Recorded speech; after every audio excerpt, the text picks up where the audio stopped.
Ah, ça fait mal. Ah, ah putain.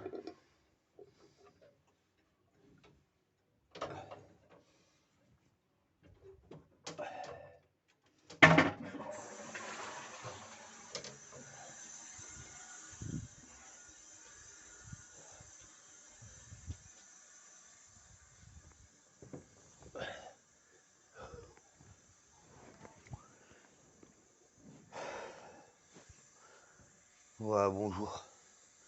C'est Grégory Dunant. Donc voilà. C'est la fin. Et ouais.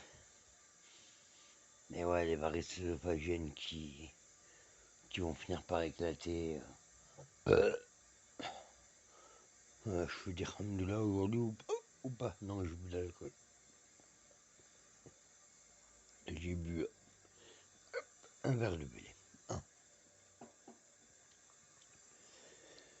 Et tout ce que je mange, qu'est-ce que je bois, je vais le vomir. Bon, donc, oui, pour vous dire, le SAMU, quand je fais le 15, malheureusement, quand j'appelle les SOS médecins et qui sont surbookés, ils disent de faire le 15. Seulement le 15, ils se déplacent plus à la maison depuis au moins 6 mois et demi. Ils veulent plus m'envoyer le médecin, ils sont toujours surbookés. Ou endoctrinés, ou je ne sais quoi, mais ouais. Donc c'est pour dire que ce soir, j'ai téléphoné au 15 et que je leur ai expliqué clairement que j'avais des douleurs sur une échelle de 1 à 10, de 10 sur 10 au niveau de l'œsophage et de l'estomac. Donc évidemment, ils étaient surbookés. Comme tous les soirs depuis 6 mois. Donc, voilà. Il y a une vidéo qui tourne sur Google. Il y a une vidéo qui tourne sur Google. Comme quoi, j'avais compris qu'à un moment donné, soit le docteur Cardouce, soit le docteur Ducap était responsable de mon HIV. Non. Docteur Cardouce ou ce fameux docteur Vallée. Donc, sur cette information sur Google, un bonbon avogène, ça fait du bien. Sur cette information sur Google, il est marqué Grégory Dunant va se venger de l'équipe psy qui lui a refilé le sida. C'est-à-dire que bon, il y a eu des bruits qui couraient comme quoi j'étais séropositif et d'autres médecins qui me disaient que j'étais séronégatif. Mais pour ajouter plus fine, je suis allé faire une prise de sang au laboratoire Barla et pas à Eurofins ou à la Bavière comme ça s'appelait à l'époque. Et donc, ils ont marqué recherche négative. Mais en bas, il y a une phrase écrite en tout petit, comme quoi, en gros, d'après ce que j'ai pu comprendre, peut-être je me trompe, d'après ce que j'ai pu comprendre, les réelles informations étaient tenues au secret médical. Donc, je me pose des questions. Quoi qu'il en soit, je suis en train de mourir d'un cancer de l'estomac et d'une cirrhose hépatique. Je ne vais pas mourir du sida. Mais, quoi qu'il en soit, que j'ai le sida ou non, au CAP, à l'hôpital Pasteur, le docteur Cardouche m'a envoyé un infirmier me faire une injection de 2,5 ml de sang Et, euh, le docteur Vallier à l'hôpital, bon, bah, m'a fait enfermer pendant 46 jours en chambre d'isolement. Et les infirmiers de nuit, c'était l'orgie. Ils avaient des billets plein les mains, façon de parler. Bien sûr que le docteur Vallier a dû les payer, on ne pouvait pas se saquer. Donc, il s'amusait à me faire des injections de sang dans des seringues de 5 millilitres. Notamment une bonne femme qui s'appelait Babette, je crois, qui avait travaillé un jour avec Davy, infirmier sur l'hôpital Sainte-Marie aussi à Lugip. Je lui avais mis un grand coup de poing pour pas qu'il me pique avec leur fringue ensanglantée. Et il m'a bloqué, il m'a attaché. Et quand j'ai été attaché, la Babette, ou je sais plus comment elle s'appelle, boum, elle m'a piqué dans les cuisses et elle a envoyé l'hémoglobine. Donc voilà. Donc, étrangement, il y a un dossier qui est apparu sur Google qui avait dû être sous l'emprise de la menace parce qu'il date quand même de 2021. Il y a un dossier qui apparaît sur Google quand on tape Grégory Dunant. Euh, Grégory va-t-il se venger euh, de l'hôpital psy qui lui ont refilé le sida? Bon, sur la présentation, ils n'ont pas marqué sida parce que bon, ben, sinon, il y a des gens qui me pestiféreraient. Donc voilà, donc ce qu'on a fait à ma mère, on me l'a fait à moi. Ma mère, elle a fait une fausse couche de 2 jumeaux, ils l'ont transfusée, voilà. Ils lui ont refilé le sida. Et quand elle est morte, on a voulu en savoir plus. Ils sont allés à la clinique, ils ont demandé les résultats sanguins. Ah oui, mais elle était toxicomane. Et puis on a perdu le dossier. Évidemment, c'est comme ça que ça va se passer pour moi aussi, mais pas vraiment. Pas vraiment parce que la personne qui s'appelle Davy, qui travaille à l'hôpital Sainte-Marie, va rencontrer des gens bientôt. Notamment l'auteur Cardouche, 2 ou 3 jours par semaine, il est sous GHB, habillé en mini-jupe, en train de faire le tapin. Hein. Mais il ne le sait pas, il est sous GHB. Comme il n'y a plus de film Trazepam, on lui donne des sédatifs très forts avec, comment ça s'appelle cette amphétamine? Oui, avec du modafinil, oui. Le docteur Romain Cardouche, la vengeance, elle dure depuis très longtemps et ça n'aperçoit même pas. Il s'en rend pas compte. Il s'en rend pas compte parce que on lui donne des médicaments qui s'appellent modafinil, flunitrazepam. Flunitrazepam, non, ça n'existe plus, mais on lui fait, on l'empoisonne et on me venge. Voilà, donc voilà, pour la piqûre qu'il m'a faite. Mais maintenant, ça va être autour du docteur Vallée. Alors moi, j'ai rien fait. Ils peuvent pas me pas enfermer. Je peux pas me déplacer de la maison, je suis légumifié. Parce qu'ils ont fait de moi une machine qui va droit vers la mort. Et ils mettront ça sur le dos de la toxicomanie, évidemment. Donc bientôt, ça sera autour du docteur Vallée. Mais je pense qu'il aura droit à une petite amputation, ce docteur Vallée. Voilà. Là, je demande mes dernières volontés. Donc, ils feront pas enfermer en psychiatrie la pègre, qui me protège. Tout le monde sait que j'ai été élevé par la pègre. Je ne parle pas de ma saloperie de beau-père, mais je parle des gens à qui j'ai rendu des services, des gens qui étaient en prison et que j'ai fait sortir en 98, d'où c'est que j'ai pu expliquer que la brigade des stupanistes c'était les pires des enfoirés et qu'ils s'étaient servi d'ACAM, des gens que je connais, pour la revendre pure, et ils ont fait 40 morts à Villefranche, dont la fille d'un juge qui s'appelle Ferry, qui travaillait à côté qui habitait à côté du collège Olympia, qui s'est fait tirer dans la jambe et qui est en fauteuil roulant. Donc voilà. Donc je suis surprotégé à Nice pour les actions que j'ai faites. Parce que bon, ben, j'ai aidé des gros bonnets à, à leur juste valeur. Bon.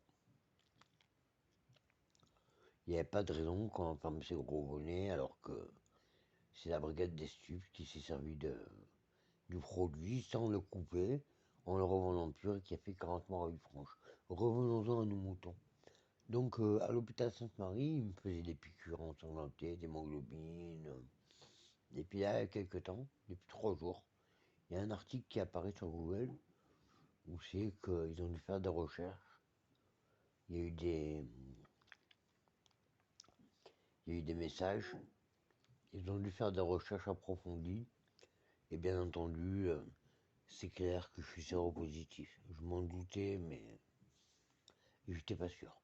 Comme, comme j'avais fait une analyse de sang qui m'était revenue négative, j'étais pas sûr. Ma mère, pendant plus de 15 ans, de 1977 à ma naissance jusqu'à 1991-92, elle a fait plein de prises de sang pour, pour différentes choses, parce qu'elle était malade, mais elle savait pas ce qu'elle avait fait. Et toujours HIV négatif, HIV négatif, HIV négatif. Et un jour, le docteur lui téléphone et oui, Anita, j'ai une mauvaise nouvelle à t'annoncer, tu as le sida. Bon, ma mère comprenait pas, mais j'ai fait des prises de sang, j'ai. Oui, mais t'as le sida. Moi, tu l'as depuis longtemps, mais en France, le secret professionnel, des fois, ne donne pas les informations exactes. Donc voilà. Donc le docteur Vallée et le docteur Cardouce, ce sont deux beaux races. J'espère qu'ils verront cette vidéo, parce que je vais la nommer au nom de l'hôpital Pasteur et de l'hôpital Sainte-Marie. J'espère qu'ils vont bien la regarder et qu'ils vont se creuser le crâne un petit peu. Et ouais, que le docteur Vallée va commencer à se creuser un peu le crâne, parce qu'il va perdre la mémoire de temps en temps. Ouais. Moi, il m'a bien éjecté des amphétamines quand j'étais attaché sur un lit pendant 46 jours. Vers son interne, il savait plus quoi faire. C'est moi qui ai fait une demande du zip. Voilà. Donc après, le dernier jour que je l'ai vu, c'était j'ai fini ma mission, je pars. Ouais, évidemment. Évidemment, évidemment. Il était très menaçant, très. Voilà, donc le docteur Cardouce du CAB de l'hôpital Pasteur à Nice et le docteur Vallée qui a travaillé pendant quelques mois à l'hôpital Sainte-Marie au service Saint-Gilles au pôle Nord. Les deux sont responsables de ce que j'ai dans le sang. Voilà. Alors après, on m'enferme pendant 4 ans à l'hôpital parce que je veux faire analyser une seringue et parce qu'il y a un mec d'une maison de retraite qui s'appelle Domus à Gambetta sort, s'excite, ne vous approchez pas, comme si j'allais le percer avec l'aiguille. Non mais sérieux lui ou quoi? Faut arrêter de déconner. Hein. Alors c'est vrai que j'ai dit que le docteur Brunet m'avait lobotomisé parce qu'il m'avait donné tout un tas d'antipsychotiques les uns derrière les autres pour trouver le bon. Il a trouvé le bon, je suis sur Asfordal. Mais bon, j'ai un hélicobacter pylori à cause de l'antipsychotique. Bon, c'est pas à cause de Asfordal, mais voilà quoi, j'ai un cancer d'estomac plus une cirrhose hépatique. Voilà. J'ai des varices ésophagiennes. Donc voilà, donc le problème c'est que déjà M. Brunet a reçu la nouvelle chef du pôle Nord que j'avais connue quand elle était interne, quand j'étais très jeune. Où c'est que j'avais commencé à consommer de la rétaline en comprimé, et aussi que je disais, madame, il y a la gale dans la rétaline. Il y a des choses pas normales. Et c'était à l'époque du M à Pasteur, et les équipes me disaient, il faut surtout pas dire ça, monsieur Durand. Ils me faisaient comprendre, entre guillemets, que j'avais, que ça venait de mon cerveau, et en même temps qu'il fallait pas en parler. Et un jour, le docteur Brunet a dit, dans la chambre à Saint-Gilles, vous savez qu'il est au courant qu'il y a des trucs dans la rétaline. Vous savez qui téléphone à l'ARS, à Monsieur Véran, au président de la République. Oui, j'ai téléphoné partout. Ce qui n'empêche pas le laboratoire Novartis de continuer à mettre des staphylocoques dorés, des parasites, des nanoparticules dans la rétine. Bref. Donc voilà. Donc, comment dire, j'espère que cette vidéo va faire un gros buzz. Et puis, voilà, comme j'ai dit au 15, au médecin ce soir, je lui ai dit non, je ne viendrai pas dans votre hôpital. Il y a des infirmières qui se sont liées entre elles, qui se sont amusées à me faire des overdoses de morphine. Un jeune interne s'était affolé et m'avait piqué avec une grande aiguille dans le cœur et une seringue et m'avait injecté un antidote, certainement du Narcan. Ouais, donc non, non, non. C'est un hôpital où je vais plus. Au Cap, on m'a fait une injection d'hémoglobine, docteur Cardouche. Et puis à Sainte-Marie, voilà, donc à Sainte-Marie, ils ont essayé de me tuer, hein. Empoisonnement à la morora, ouais, ils ont essayé de m'achever. J'en sais trop sur la société niçoise et sur les hôpitaux niçois, notamment Pasteur et Sainte-Marie, j'en sais trop. J'en sais beaucoup trop. Ça ferait pas plaisir à certaines personnes que je leur dise la vérité, puis je vais vous dire la vérité. Ce petit groupe d'infirmières qui s'était acharné sur moi, c'était un petit groupe d'infirmières sataniques, satanistes. C'est-à-dire qu'elles avaient des tatouages dans le cou, 666, des piercings au nez, des comportements très bizarres. Et à mon avis, elles ont dû boire des coupes de sang provenant de je ne sais qui dans les sous-sols de l'hôpital Pasteur. C'est ce qu'on pense, nous, certaines personnes à Nice.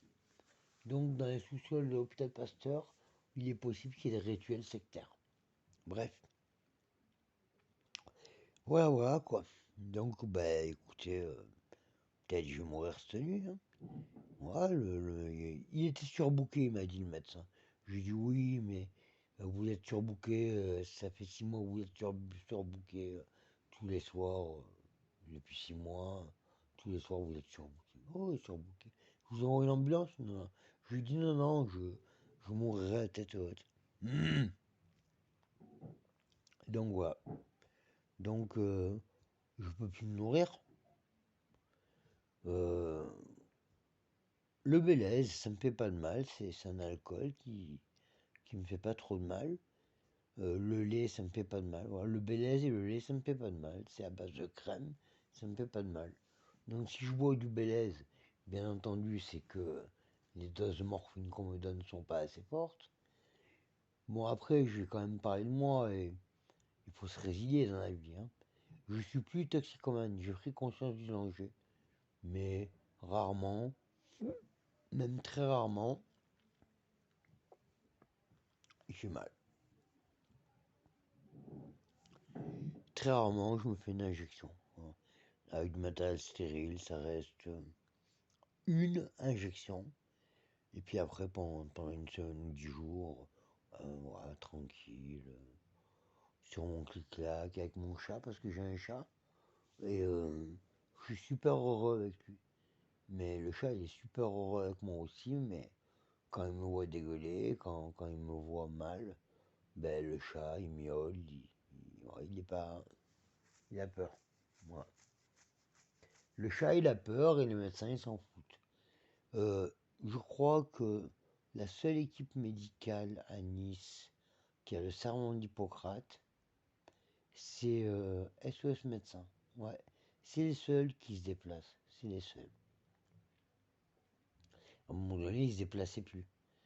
Puis ils ont dû comprendre que voilà quoi, que c'était important qu'ils se déplacent.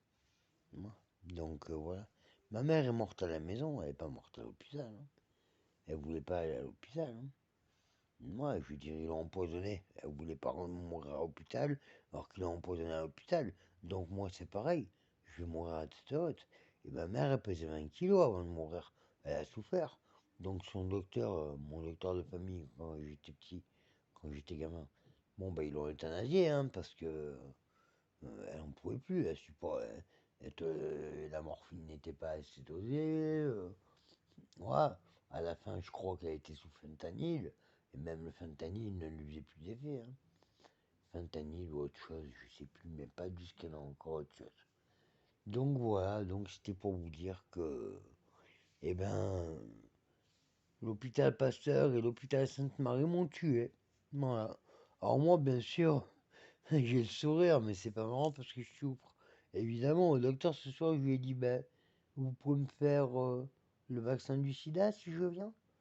Il m'a dit, en bégayant, ah non. Ouais, donc c'est qu'il savait. Hein. Je lui ai dit, bah, alors je viens pas. Voilà. Quand on crache en l'air, ça nous retombe toujours dessus, je lui ai dit. Ouais, je lui ai dit, voilà, donc je viens pas. Et pourtant, un jour, j'ai trouvé une combinaison pour guérir du sida. Mais évidemment, cette combinaison, on en a parlé quelques jours sur YouTube. La police m'a félicité, les pompiers m'ont félicité. La secrétaire de Madame Mondin à l'hôpital de l'Archer, infectiologue dans les maladies tropicales et du HIV, la secrétaire m'avait dit oui, monsieur Dulin, on sait que vous arrivez à trouver tous les remèdes, vous arrivez à trouver des solutions, mais plus aucun médecin ni veut s'occuper de vous. La preuve, le SAMU. Donc voilà. Donc la manipulation que j'avais décrite à SOS Rock 7 jours sur 7, 24 sur 24, pour éradiquer le sida de la planète, euh, a disparu de la circulation sur Internet. C'est dommage parce que pendant quelques temps, il y avait des gens qui se faisaient vacciner. On le voyait sur YouTube.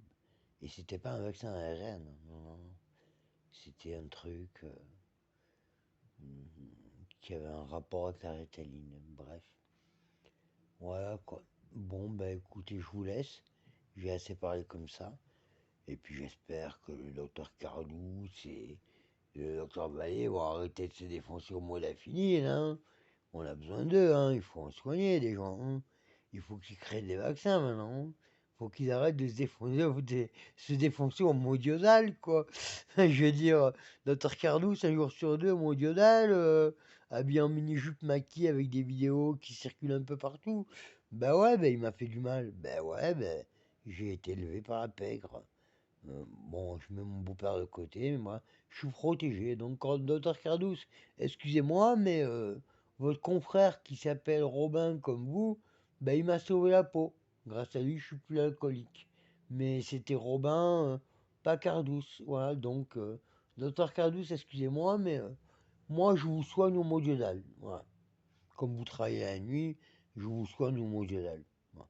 Vous n'êtes pas un narcoleptique, hein, vous n'avez pas de cataplexie ou. Ouais, non, mais je vous soigne au modulal. Voilà. Donc, je vous souhaite une bonne soirée, docteur Cardus. Et puis, vous viendrez à mon enterrement. Allez, au revoir. Au revoir, docteur Vallée. Au revoir. Bon courage derrière les barreaux. Ciao, ciao. Bye bye. Bande de cons. Traître.